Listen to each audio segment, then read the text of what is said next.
Carly, and happening now, Mitch Albom and his team on the air as we speak with the Say Detroit Radiothon, taking a live look at their live stream. And I've covered this effort for years and what a difference they make in our community. This is the 13th year for the charity event. Yeah, funds raised will help fuel a variety of programs that help people of all ages who need support. Mitch Albom, one of a kind. Is this man incredible or what? Yeah. You've covered it, Simon. Whitney, you've seen the impact he's made throughout the years.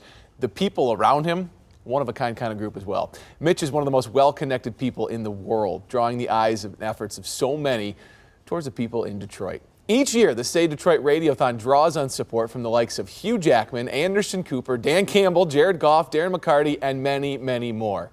But their star power is just a part of the real mission. It's just incredible, and and I'm not talking about like celebrities who come on and donate money. That's very nice and kind, but our first donation of the day came at 5:30 in the morning before we were even on the air. A bunch of people had gone out and sold returned bottles to get deposits and came up with $190 to donate in honor of a man who had died. And that was our first donation today to Say Detroit. So it's more the people of Michigan that I'm impressed with, who just give even when they don't necessarily have.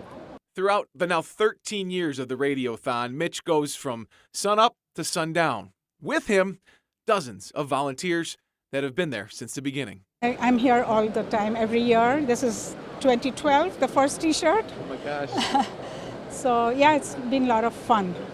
Giving is living, really believe in that. And like writing a check is the easy part, giving time is the hard part.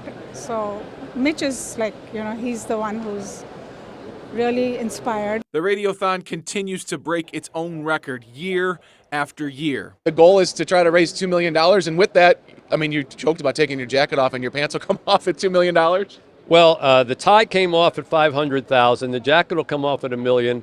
If we go over $2 million, the pants might come off, but as long as they're only filming from the chest up, But none of this is about me. It's about what we can do with it. As much as I appreciate Hugh Jackman, Hoda Kotb, Anderson Cooper, Dr. Phil, all these people who have come on, the best interviews are the ones when we talk to a man who was out of prison and didn't have much going in his life, and our bicycle factory where we create bicycles and give them to people who need transportation in Detroit. We hired him and gave him a chance and gave him a bicycle. He goes, my life has turned around completely. Those are the best interviews, and that's the reason we do what we do.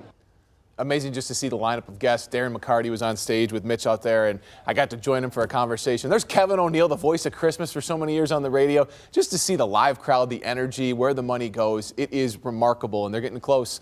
That $2 million goal is reachable. I know it's funny, but Mitch will take his pants off. He's got shorts on underneath, I imagine, but you've covered stories at the State Play Detroit Center. They've made an incredible impact on the east side of Detroit, with the sports. Matthew Stafford supported that organization for so long, and the tutoring. They shuttle the kids back and forth. They do so much, so kudos to him for keeping it up. $2 million stands to make a huge impact, so hopefully they crush it. And every dollar goes to the kids in the community, so it's a real effort today, really special stuff. Thank you. Brad, thank you.